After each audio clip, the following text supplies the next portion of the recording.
دوستوں، آج ہم آپ کو ایک بہت اہم خبر بتاتے ہیں جس کا تعلق ہمارے پیارے پاکستان اور اس میں رہنے والے ہر مسلمان سے ہے۔ پاکستان میں ایک اسرائیل تیار ہو رہا ہے۔ آپ کے علم میں ہے کہ چناب نگر، یہ جس جگہ آباد ہے، اس جگہ کا پرانا نام چک ڈھکیاں تھا۔ تقسیم ہند کے وقت اس وقت کا قادیانی خلیفہ سکھوں کے ڈر سے بھاگ کر پاکستان آ گیا، جسے یہ قادیان دارالامان کہتے تھے۔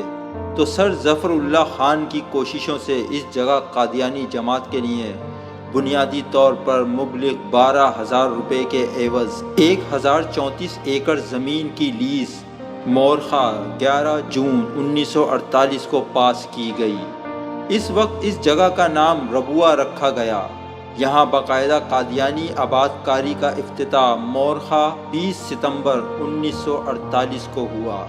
اس موقع پر 5 بکرے بھی ذبح کیے گئے اور پھر ہر کونے خدرے سے قادیانیوں کو لا کر یہاں آباد کیا گیا، اور کسی بھی مسلمان کے لیے یہاں زمین حاصل کر کے گھر بنانا ممنوع قرار دیا گیا۔ یوں یہاں ریاست کے اندر ایک اور ریاست بنائی گئی۔ اس وقت چناب نگر شہر کا آباد رقبہ تقریباً 24 مربع کلومیٹر ہے۔ کیا آپ جانتے ہیں کہ اس زمین کی لیز سن 2047 میں ختم ہو جائے گی؟ جی ہاں، قادیانیوں کے نام دی گئی لیز 99 سال کے لیے تھی، اور قادیانی جانتے ہیں کہ مسلمانان پاکستان اس لیز کی تجدید کبھی نہیں ہونے دیں گے۔ قادیانیوں کو بھی اس بات کا احساس ہے کہ کیا ہوگا، اس لیے قادیانیوں نے اس خطرے کو بھانپتے ہوئے چناب نگر سے سرگودا کی طرف زمینیں منہ مانگی قیمت پر خریدنی شروع کر دیں۔ قادیانیوں نے سوچا کہ اگر چناب نگر کی زمین کی لیز منسوخ ہو جائے تو ہمارے پاس اپنی ملکیت کی زمینیں اور اس کا متبادل موجود ہو۔ اس مقصد کے لیے سب سے پہلے چناب نگر کے ساتھ احمد نگر نام کی ایک بستی پہلے ہی بسائی جا چکی ہے، جہاں مرزا مسرور کا فارم ہاؤس بھی ہے، اور اطلاع کے مطابق وہاں سے آگے بھی 4-5 گنا زیادہ قیمت پر دھڑا دھڑ زمینیں خریدی جا رہی ہیں، اور ہمارے نام کے مسلمان پیسوں کی لالچ میں قادیانیوں کو اپنی زمینیں فروخت کر رہے ہیں، بالکل ایسے جیسے فلسطین میں یہودیوں نے منہ مانگے دام دے کر مقامی مسلمانوں سے زمینیں خریدیں اور اب وہاں اسرائیل قائم ہے۔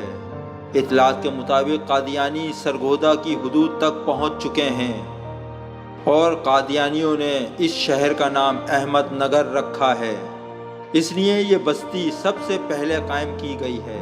ہمیں مملکت خداداد پاکستان میں ایک اور اسرائیل بننے سے روکنا ہوگا، اس لیے کہ لوگوں کو بتانا ہوگا کہ تھوڑے سے دنیاوی فائدے کے لیے اپنی آخرت کو برباد نہ کریں، اپنی زمینیں انہیں نہ بیچیں۔ اسرائیل کی مثال آپ کے سامنے ہے کہ چھوٹا سا حجم رکھنے والا ملک کتنا طاقتور ہے۔ یہودی فلسطین کے چھوٹے سے رقبے پر قدم جمانے کے بعد آج فلسطین کے بڑے حصے پر قابض ہو چکے ہیں، اور جب چاہتے ہیں وہاں کے بقیہ مسلمانوں کو بمباری سے مار رہے ہیں۔ مقصد یہ ہے کہ وہاں کے تمام مسلمان ختم ہو جائیں اور ساری زمینیں یہودیوں کو مل جائیں۔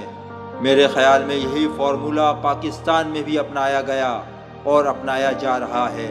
قادیانیوں کو پاکستان میں زمین خریدنے کے لیے پاکستان مخالف ممالک بھاری معاوضہ ادا کر رہے ہیں، کیونکہ پاکستان کو سرحدوں پر اٹیک کر کے نہیں توڑا جا سکتا۔